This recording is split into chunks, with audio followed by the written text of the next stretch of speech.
today I'm riding the BMW S1000R, and this is a sport variant.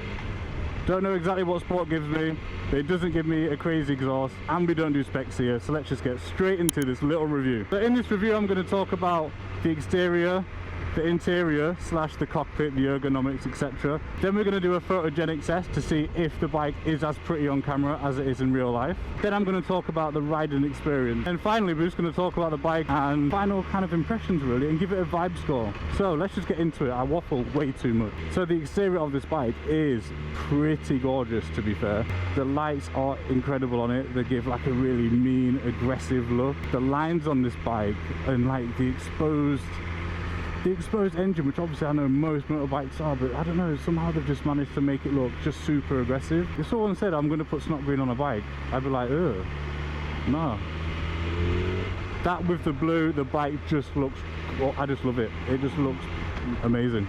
It is a really fun bike to look at. So if we talk about seating positions and all that kind of stuff, so I'm 6'4", the bike, don't know how tall it is, but equally it kind of doesn't matter because people have longer torsos or longer legs or shorter, blah blah blah.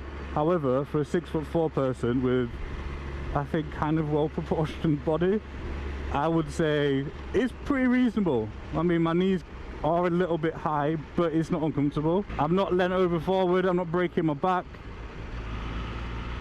It's actually really good. The display as well is super clear. Like, I can also see that very well. I used to have a Scrambler 1200 XE, and that was just a nightmare to try and see the dash for some reason. Even though the bike was much higher and the clocks were more around here, it just felt significantly harder to look at the dash. So this is really cool, probably because I'm like planted a little bit, I don't know. Controls wise, they are typical BMW, like just perfect. Everything is where you need it to be, easy to get to, and believe me, I've been in situations on other bikes where it has been incredibly hard to find the buttons that I need, so I like that. I did a photogenic test earlier, and yeah, it kind of did surprise me because it is still just as good looking on camera.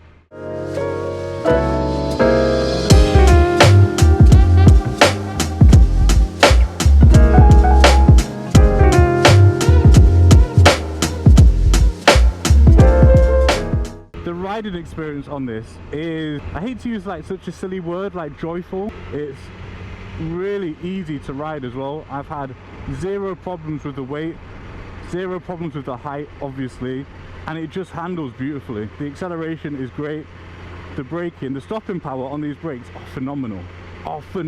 Like, it will just stop. I'm not even going to test it out because it kind of scares me a little bit. So final thoughts on the bike.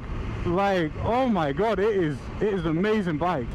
Like, it's such a good bike. It's really fun. I'm not massively uncomfortable, which is a great sign for being over 6 foot on a bike anyway. So yeah, I mean, total vibrating 9.5 out of 10. Like, what I could do with, right, which is silly because the bike is what the bike is, and I might be able to do it, but I just want to lower the foot controls just a little bit, like just an inch. That's it. Other than that, this bike, it's a fun bike. It's a really good bike. Anyway, I hope this was somewhat enjoyable for you to watch and not just watching somebody fanboy over an S1000R. But yeah, catch you on the next one.